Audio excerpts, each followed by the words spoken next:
10절까지 내용은 허물과 죄로 죽었다라는 것이요, 세상의 풍조를 따라서 자기 마음대로 사는 것, 공중 권세 잡은 자를 따라서 그렇게 사는 것, 이게 바로 허물과 죄로 죽었다라는 표현이라고 말씀을 드렸습니다. 이랬던 사람들이 예수 그리스도로 말미암아서 새롭게 부활되고 하나님의 아들이 되어지고 하나님과 함께하는 그런 놀라운 은혜를 경험하게 됩니다. 이렇게 하신 이유가 바로 하나님께서 우리를 통해서 선한 일을 행하려고 하신다라고 말씀을 드렸습니다.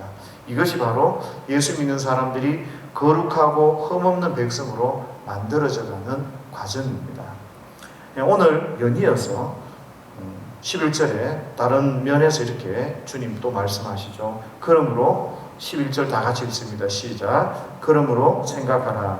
너희는 그때의 육체로는 이방인이요 손으로 육체 행한 할례를 받은 무리라 칭하는 자들로부터 할례를 받지 않는 무리라 칭함을 받는 자들이라. 그러므로 너희는 생각하라. 뭘 생각해야 됩니까?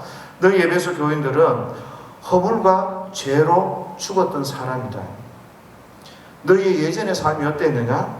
마음대로 살지 않았느냐? 세상 풍조를 따라 살고 공중 권세 잡은 자를 따라서 산 것이 바로 너희들이었다라고 이야기를 합니다.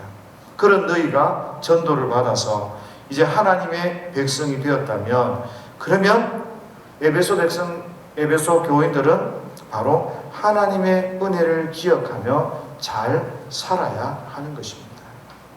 하나님의 은혜를 기억한다는 것, 이게 굉장히 중요한 문제입니다.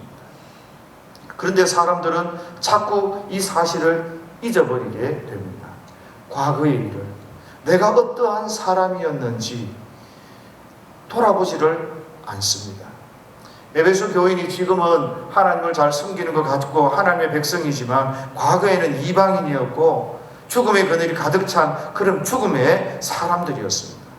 그럼에도 불구하고 하나님께서 그들을 불러주셨 은혜, 그것들을 에베소 교인들은 기억해야 합니다. 사람 그렇잖아요. 예전에 내가 어떻게 살았는지, 그리고 나는 나중에 되면 이렇게 할 거야 라고 결심했는데 이런 것들을 새카맣게 잊어버리고 그렇게 살아가는 모습들을 종종 보게 됩니다.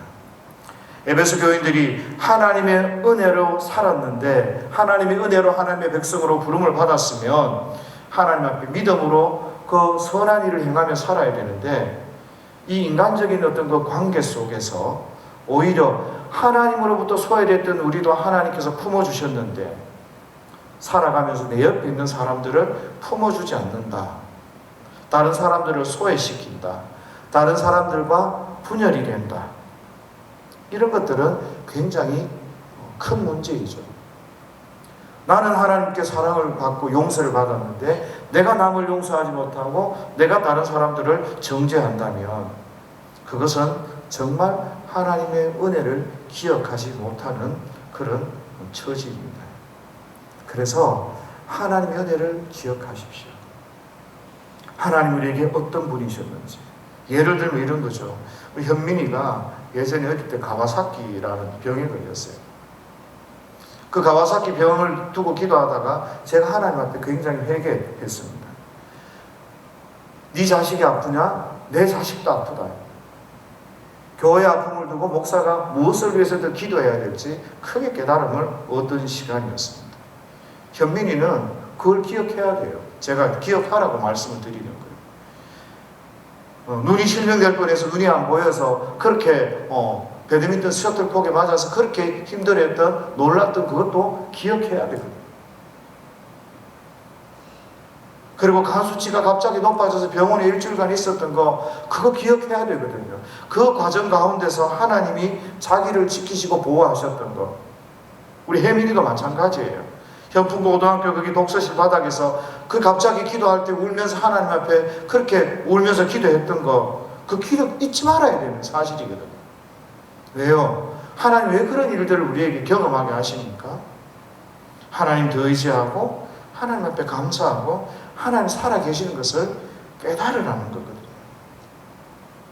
우리가요, 하나님이 우리에게 은혜를 주시고 우리가 하나님 의지하고 살고 하나님과 함께 사는 것이 얼마나 축복이라는 것을, 그것을 깨달아 알아야 됩니다. 세상에 돈 많은 것도 중요하고 좋은 직장을 다니는 것도 중요하고 권력을 쥐고 사는 것도 중요하고 큰 집에 사는 것도 중요할지 모르지만, 그것보다도 더 근본적으로 중요하고 귀한 것은 바로 내가 하나님을 의지하고 하나님과 함께하고 있다는 사실을, 하나님의 백성이 되었다는 사실이 얼마나 중요한지를 우리가 깨달아야 하는 것입니다. 성경은 그렇게 이야기합니다. 너희는 할례받지 못한 자였고 너희는 이스라엘 밖에 있었던 사람이고 외인이고 하나님과 전혀 관계없는 자들이었다. 그런데 이 에베소 교회는 그 사실을 기억해야 됩니다. 정말 하나님으로부터 버림받을 수밖에 없었고 하나님과 원수되었던 그런 사람이었음에도 불구하고 하나님이 우리를 불러주셨고 하나님이 우리에게 선한 일을 행하는 백성으로 세워주셨다는 것, 그것을 이스라엘 에베소 교인들은 기억을 해야 됩니다. 13절입니다. 13절 다 같이 시작. 이제는 전에 멀리 있던 너희가 그리스도 예수 안에서 그리스도의 피로 가까워졌느니라. 예전에 12절 마지막에 보면 하나님도 없는 자이더니, 너희들에게 소망도 없고 하나님도 없는 자이더니 이제는 하나님과 가까워졌다. 하나님의 은혜로 말미암아서 하나님의 백성이 되어졌다라고 말합니다. 여러분은 과거보다 지금 더 하나님과 가까워져 있습니까? 우리는요, 점점점 하나님과 가까워져야 합니다. 대충 신앙의 흉내만 내고 사랑하는 척하고 그게 아니라 진심으로 하나님을 사랑하고 예전보다 더 하나님 앞에 믿음으로 서고 하나님을 갈망하고 그렇게 믿음으로 서 있는지 우리 자신을 좀 돌아봐야 되는 것입니다. 예전에 살던 것처럼 내 마음대로 살고 예전에 살았던 그 방식대로 그렇게 살아가는 것인지, 아니면 하나님과 더 가까워져서 하나님 뜻대로 믿음으로 살기 위해서 우리가 이 땅 가운데 몸부림치고 있는지. 세상과 마귀는요, 우리를 가만두려고 하지 않습니다. 반드시 넘어지려게 하고 온갖 방법을 다 동원해서 우리가 하나님의 선한 삶을 살아가지 못하도록 그렇게 힘써서 애를 쓰고 있다는 사실을 우리가 좀 기억해야 됩니다. 이렇게 우리를 넘어뜨리기 위해서는 어떤 방법이라도 다 동원하는데, 제가 요즘에 곰곰이 보니까요, 잘못된 사고, 잘못된 인식, 잘못된 기준, 사람이 생각하기를 잘못하니까 어떤 일을 해도 죄책감이 없고 어떤 일을 해도 두렵지가 않아요. 이런 잘못된 생각들을, 가치관과 세계관들을 우리 자녀들에게, 우리에게 불어넣는 것 같습니다. 제가 너무 걱정되는 것 중에 하나가요, 교회 다니시는 분들 중에서 대부분의 많은 사람들이 민주주의가 진리인 줄 알아요. 그게 하나님의 말씀인 줄 알아요. 민주주의가 하나님의 말씀이고 하나님의 진리가 아닙니다. 어떤 교회 다니는 분들은 사회주의는 좀 더 아주 극단적으로 하면 공산주의로 발전을 하게 되죠. 이 사회주의가 아주 공정하고 좋은 그거라서 그게 하나님의 말씀이고 하나님의 뜻이고 진리인 줄 아는 사람이 너무 많다는 거예요. 그래서 이 사람들이 교회에서 서로 갈라지고 서로 자기가 맞다라고 이야기를 하니까 이게 참 문제가 심각하다는 거죠.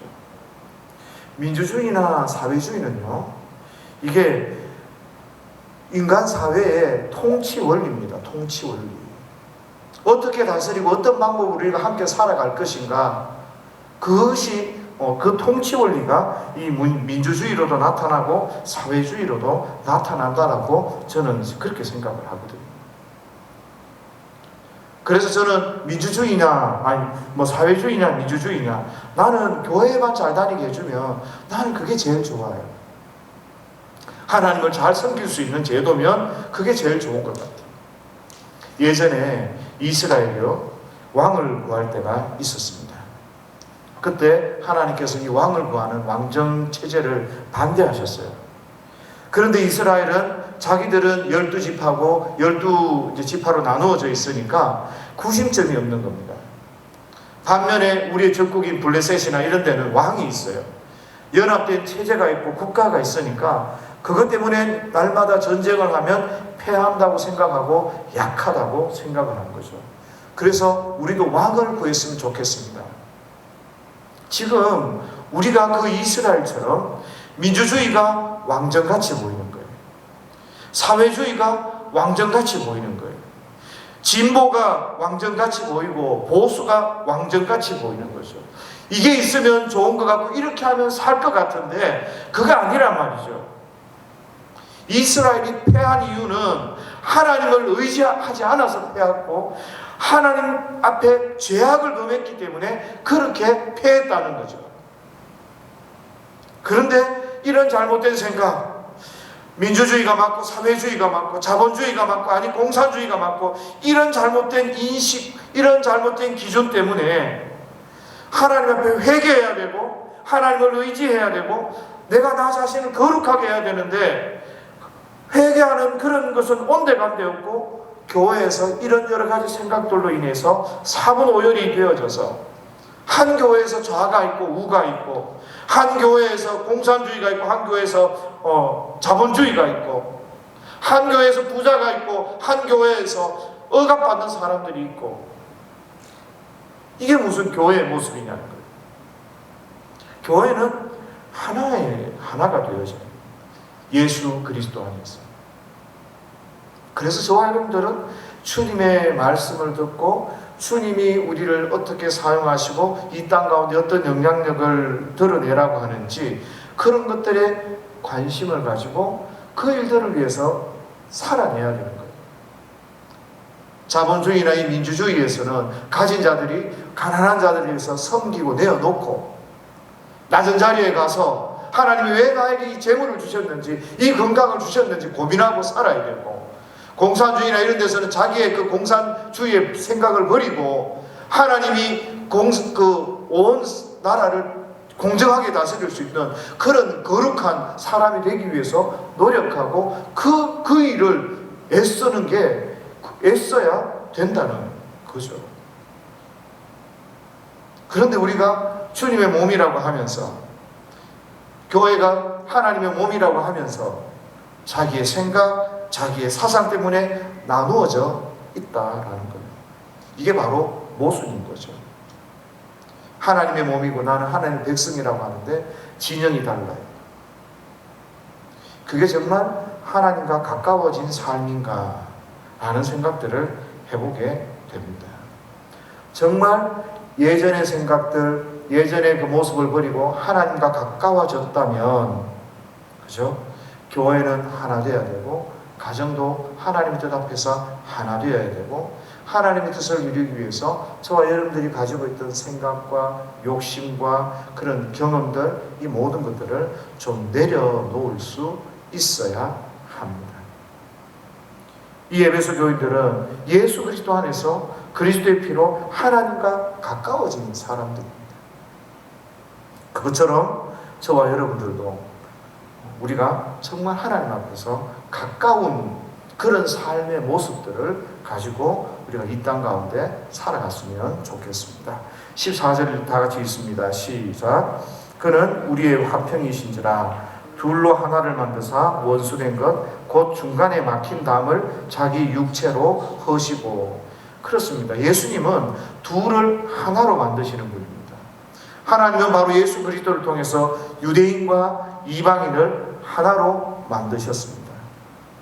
그 중간에 있었던 그 담을 헐어버리셨어요. 이 말은 우리가 예수 그리스도 안에 있으면 인종도 문제가 안 되고 문화도 문제가 안 되고 사회적 정치적 그 민족주의 이런 거 있잖아요. 사상들 이런 모든 것들이 다 무너지고 하나님의 나라가 실현되고 하나님의 뜻이 우리 가운데 서고 하나님의 말씀대로 사랑하며 순종하며 살아가기 위해서 그렇게 우리가 살아야 되는데, 지금 이 나라가 어떻게 되려고 하는지 그저 자기들의 정권, 자기들의 당리 이것들만 생각하고 살아가는데, 교회도 덩달아서 기도하지 않고 회개하지 않고 이 민족의 죄를 회개하지 않고 그렇게 나아간다면, 모른 척하고 눈과 귀를 닫는다면 그는 정말 하나님께서 기뻐하시는 것 같지 않아요. 우리가 이런 것이 제대로 안 된다는 거, 우리가 거꾸로 믿고 있다는 거예요. 거꾸로 신앙이 잘못된 거예요. 어떤 나라를 꿈꾸고 있는지 모르겠어요. 교회가 과연 어떤 나라를 꿈꾸고 있는지, 부자 되는 나라를 꿈꾸고 있는지, 아니면 정말 모두가 공정한 나라를 꿈꾸고 있는지, 아니면 정말 하나님의 나라를 꿈꾸고 있는지. 교회가 꿈꾸는 나라는 하나님의 나라입니다. 하나님의 뜻이 서고 함께 나누고 함께 섬기고 함께 사랑하고 하나님의 뜻이, 복음의 능력이 드러나는,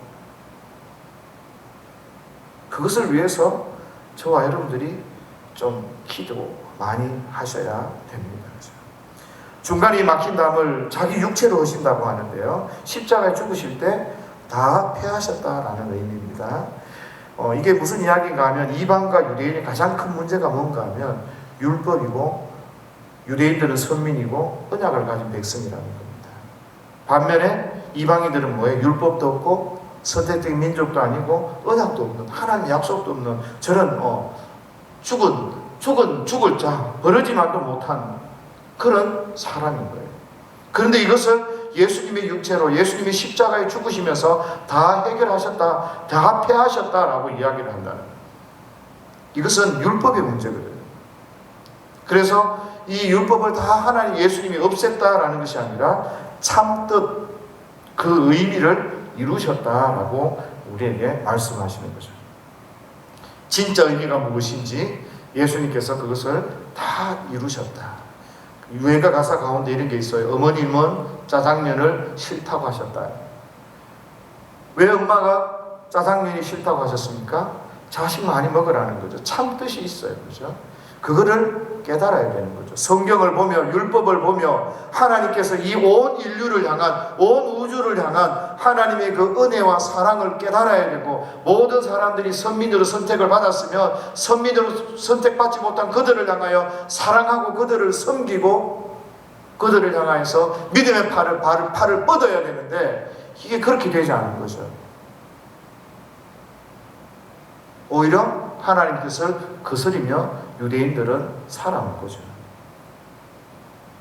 이 모든 담을 예수님께서 십자가에 달려 돌아가심으로 말미암아서 해결하셨다라고 우리에게 말씀해 주시는 겁니다. 15절, 16절 다 같이 읽습니다. 시작. 법조문으로 된 계명의 율법을 폐하셨으니 이는 이 둘로 자기 안에서 한 새 사람을 지어 화평하게 하시고 또 십자가로 이 둘을 한 몸으로 하나님과 화목하게 하려 하십니다. 원수된 것을 십자가로 소멸하시고, 오늘 15절에 보니까 법조문으로 된 이 계명은, 이 율법을 폐하셨다 그래요. 이 말은 앞에서 이야기했던 육체로 허무셨다는 말이나 오늘 폐하셨단 말이나 16절에 원수된 것을 십자가로 소멸하셨단 말이나 다 같은 말씀이죠. 이 율법을 폐하셔서 다시는 정죄하지 못하도록 하시는 거예요. 예수님이 우리의 모든 죄를 다 뒤집어 쓰시고 십자가에 내가 당해야 될 고난을 당하심으로 말미암아서 그 어느 누구도 나를 정죄하지 못하도록 그렇게 예수님께서 일하셨다라고 말씀하고 있습니다. 이 율법의 문제를 주님이 깨끗하게 해결하신 거죠. 율법을 못 지켜서, 율법을 지키지 못해서 죄인이기 때문에 하나님과 원수되고 하나님을 가까이 할 수 없던 저와 여러분들을 십자가로 정리해 주셔서 하나님과 관계가 회복되도록 그렇게 예수님이 그 사건을 하셨다는, 그 말은 유대인도 주님 안에 사나요? 이방인도 주님 안에서 하나가 되어져서 그렇게 모든 나라에 허물어지고 하나님 앞에 한 민족 한 백성으로 살아야 되는데 이런 일들이 교회마다 잘 되지 않는 거예요. 에베소 교회도 마찬가지인 거죠.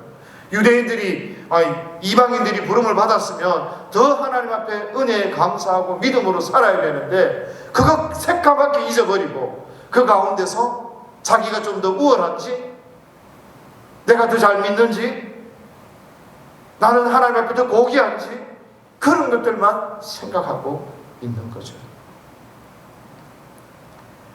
하나님께 예수님께서 율법을 폐하셔서 우리로 하여금 원수되었던 그곳에서 하나님과 화평하게 하신 이유는요, 정말 믿음으로 하나님의 뜻대로 그렇게 우리가 살라는 거죠. 우리 마음대로 예전처럼 우리 마음대로 사는 것이 아니라 하나님의 뜻을 순종하며 선한 일을 하면서 선한 삶으로 그렇게 살아가라는 거예요. 예전에 율법을 따라서 그렇게 살려고 해봤지만 그 율법을 가지고는 안 된단 말이에요. 그래서 이제는 예수 그리스도 안에서 성령 안에서 선한 일을 하면서 살아갈 수 있도록, 그래야 진짜 율법의 온전한 뜻이 무엇인지 그 뜻을 깨달아서 진짜 율법을 완전하게 지킬 수 있기 때문에 예수님이 이 일들을 위해서 십자가에 달려 돌아가시고 우리로 하여금 하나님과 화평하게 하셨다라는 거죠. 그래서 우리가 어느 교회이든 교회의 어느 성도이든 이 예수 그리스도를 중심으로 하나님과 화평해지고 우리가 그리스도 안에서 새로운 사람이 되어져서 이제 내가 생각하는 것들을 내려놓고 하나님이 기뻐하시는 그 일들을 위해서 나아가야 되는데 좌다 우다 진보다 보수다 이러고 있으니 문제라는 겁니다.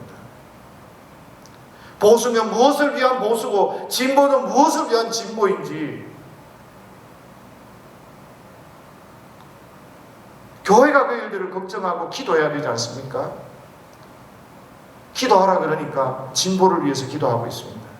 기도하라 그러니까 보수를 위해서 기도하고 있습니다. 왜 그렇습니까? 생각 자체가 잘못됐기 때문에 자기의 옛 생각을 벗어버리지 못하는 거예요. 기준이 잘못된 거예요. 이미 기도하자 그랬을 때는 하나님의 나라가 하나님의 뜻이 서고 하나님께서 원하시는 대로 이 나라가 이 민족이 끌어가기를 원해서 그렇게 기도하자는 거지. 누가 진보를 위해서 기도하자고 누가 보수를 위해서 기도합니까? 그건 자기 생각을 하나님 나 천억 주십시오라고 기도하는 것과 마찬가지죠. 나 혼자 잘 먹고 잘 살겠습니다. 저와 여러분들이 그런 자리에 서면 되는 게 아니라 하나님과 우리가 화목되고 하나님 예수 그리스도로 말미암아서 우리가 하나님 은혜 가운데서 우리 모든 성도가 하나 되고 화목되어졌다면 우리는 그런 걸맞는 삶을 살아야 되는 것입니다. 이 이야기가 바로 1장 10절에 나오는 그리스도 안에서 하늘에 있는 것이나 땅에 있는 것이나 다 그리스도 안에서 통일되게 하려 하십니다라는 그런 의미와 동일한 거죠. 나는 어떻습니까? 우리는 예수 그리스도 안에서 통일된 삶을 살고 있습니까? 아니면 내 생각 가운데서 편중된 삶을 살고 하나님이 기뻐하시는 것보다 내 경험, 내 생각 여기에 붙들려서 그렇게 살고 있습니까? 진보 보수 따지지 말고 붉은색 푸른색 따지지 말고 예수 안에서 하나님의 뜻이 무엇인지 그것을 찾고 그것을 구해야 되는 거, 그게 진짜 주님이 원하시는 거 아닙니까? 그래서 경상도 목사도 전라도에 가서 잘못된 것을 지적할 수 있어야 되고 전라도 목사님도 경상도에 가서 잘못된 것을 죄를 회개하라고 지적할 수 있어야 되는 거고,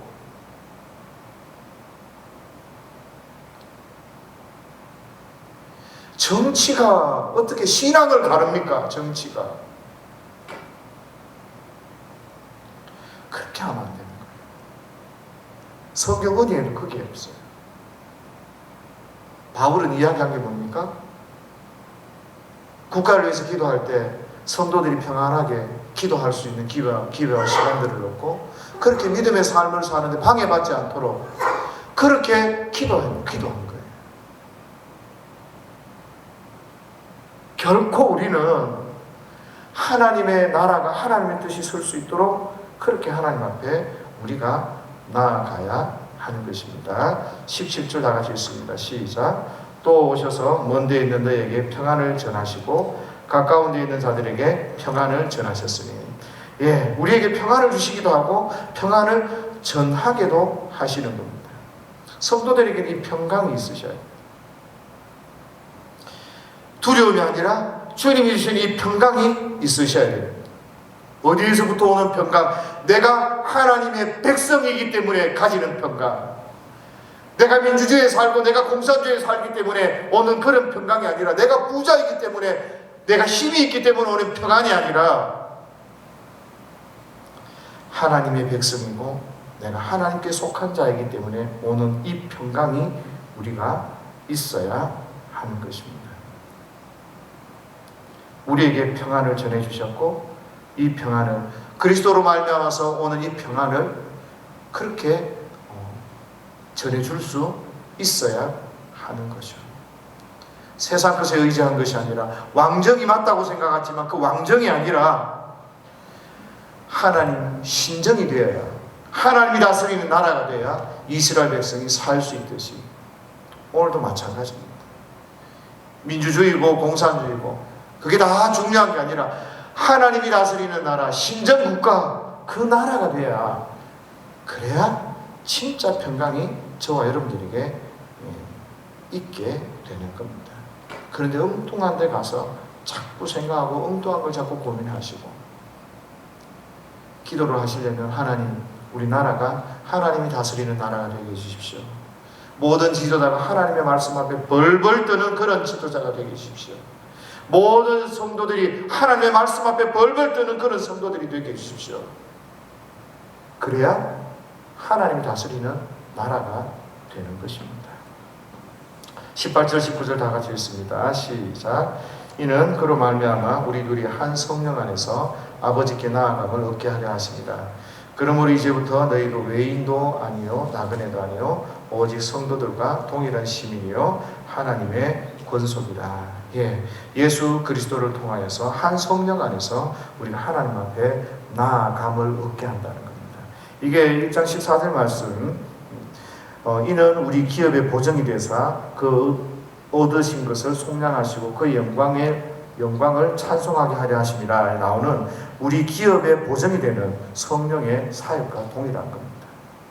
하나님께서 성령께서 우리를 지켜주시고 우리로 하여금 깨닫게 해주시고 성령께서 우리로 하여금 기도하게 하시고 성령께서 우리로 하여금 은혜 받게 하시고, 이런 성령의 그 보정, 확실한 보정과 그 은혜 가운데서 우리가 하나님 앞에 나아가게 되는 것입니다. 그래서 제가 계속해서 말씀드리는 것처럼 교회가요, 그리스도 안에서 하나가 되어져서, 그리스도 안에서 우리 둘이, 이방인과 유대인, 이 둘이 하나가 되어져서 하나님께 성령의 인도하심을 따라서 나아가야 되는데, 교회마다 분열이 있고 교회가 하나가 되어 있지 않으면 그 교회는 문제라는 거예요. 교회에 물론 다양성이 있어요. 그런데 하나가 되어져 있지 않다는 것은 이 다양성의 문제를 뛰어넘었다는 거죠. 그러면 그 교회는 문제인 겁니다.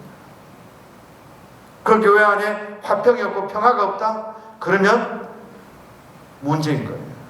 성령 안에 거하지 않는다는 증거입니다. 우리 속에 성령님이 계시는데 평화가 없어요. 잠깐 걱정할 때도 있죠. 그렇지만 진짜 평강이 없어요.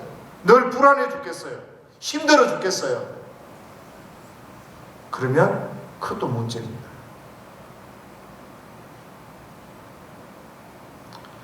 우리 안에요, 성령이 우리를 다스리게 하는 그 은혜가 있으셔야 하고, 우리 안에 주님 주시는 그 평화가, 내가 하나님의 백성이기 때문에 오는 그 평화가 저와 여러분들에게 늘 차고 넘쳐야 됩니다. 그런데 내 생각 때문에, 내 이념 때문에, 내 주의, 어떤 주의 때문에 내가 하나님 앞에 순종하지 않는다면 그건 굉장히 큰 문제죠.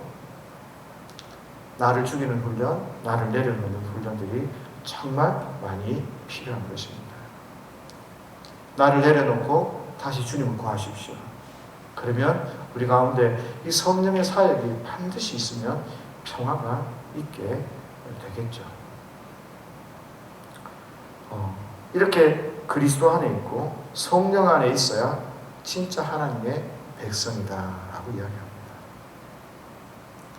그래서 그리스도 안에 있고 성령 안에 있으면 하나님의 한 백성으로서 함께 교회를 만들어가고 함께 섬기고 함께 나아가는 것입니다.